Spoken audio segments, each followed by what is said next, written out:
They executed 19 people because of a few bored girls, the day Salem decided a nightmare was evidence. June 10, 1692. A 60-year-old woman named Bridget Bishop is marched through the streets of Salem, Massachusetts, past the neighbors she has known for decades, past the church she attended, past the children she watched grow up, and then she is hanged by the neck until dead. She is not a murderer, she is not a thief. She ran a tavern, wore a red coat, and had the audacity to talk back to men who thought she shouldn't. The evidence against her. A teenage girl stood up in court, began shaking violently, and screamed that Bridget's ghost, her spectre, her invisible spirit, had floated across the room and was choking her to death. No physical proof, no witnesses to any crime. Just a girl convulsing and pointing. The judges looked at each other, looked at Bridget, and decided that was enough. Within weeks, the accusations spread like fire in dry grass. Women, men, a 4-year-old child, a former minister. A grandmother so respected in the community that when her name was first read aloud in court, the entire room gasped. One by one they were dragged in, shackled, interrogated, and condemned, not by evidence, but by the performances of a group of girls who had discovered something intoxicating. That in a world where they had no power, no voice, and no future beyond marriage and obedience, a single accusation could make an entire village stop breathing. By the time it was over, 19 people had been hanged. 5 more died rotting in prison, and one man, 81 years old, stubborn as stone, was slowly crushed to death under heavy rocks for 2 days because he refused to dignify a corrupt court with a plea.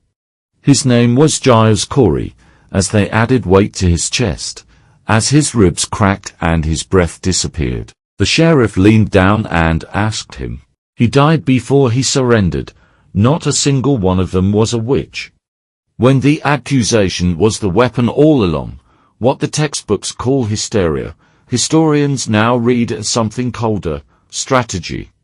Salem in 1692 was not a peaceful village, suddenly gripped by supernatural fear. It was a community already fracturing at the seams, split by a vicious land dispute that had been grinding through courts for years, dividing neighbors into factions, turning friends into enemies, and filling the air with the particular bitterness that only comes from people who once trusted each other.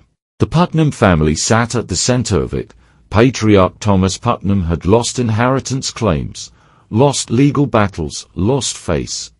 His daughter and was 12 years old, sharp, observant, and living inside a house soaked in grievance. When the accusations started, the names that came out of Ann's mouth were not random. Rebecca Nurse, the Putnam family's most hated rival, a woman so beloved in Salem that 39 neighbors signed a petition defending her character, was accused. George Burroughs, a former minister who had unpaid debts in Salem and old enemies on the Putnam side, was accused. John Proctor, a farmer who publicly mocked the trials and called the accusers liars, was accused within days of speaking out. Follow the accusations and you follow the grudge map of one family's unfinished feuds. And the girls were not alone in exploiting the moment. Neighbors used the chaos to settle property disputes. Servants accused masters they resented. The court itself, presided over by judges who genuinely believed the devil was walking among them, made it structurally impossible to survive. They accepted spectral evidence. The claim that a person's spirit could leave their body and torment others in dreams and visions. You could condemn your neighbor based on what you imagined they did to you while you slept. And here is the cruelest mathematics of Salem. If you confessed to witchcraft, if you invented a story about signing the devil's book and named other witches to satisfy the court, you lived. Tituba, the enslaved woman from Barbados who worked in the Paris household, understood this immediately. When accused, She confessed to everything: black dogs, red cats, a tall man in dark clothing who asked her to hurt children. Pure fiction. Delivered with enough detail to satisfy hungry ears, they jailed her but did not hang her. Every woman who looked the court in the eye and said, quietly, truthfully, "I am innocent," they put a rope around her neck. The system did not malfunction. It worked exactly as it was designed to work, for the people who designed it. Salem never ended, it just forgot its own name. In October 1692, Governor William Phips finally dissolved the court of Oga and Termina. His own wife had been accused, which had a remarkable way of clarifying his thinking. The trials stopped.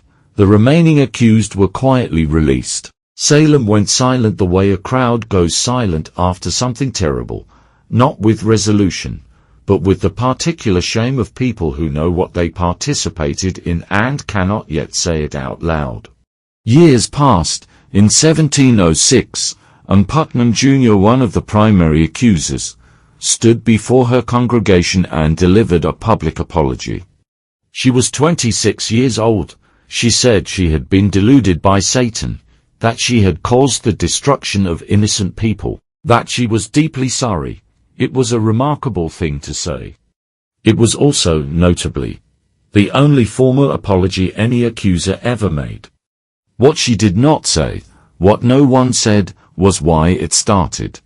Historians have spent centuries assembling the answer from fragments: the cold winter, the boredom, the rigid world of Puritan girlhood where obedience was the only language permitted, where a child's interior life was considered spiritually dangerous, where the fits and the screaming and the pointing gave these girls the first and only thing they had ever been given: an audience. Everyone stopped. Everyone listened. Adults who had never once asked them what they thought were suddenly hanging on their every word. Judges leaned forward. Ministers prayed over them.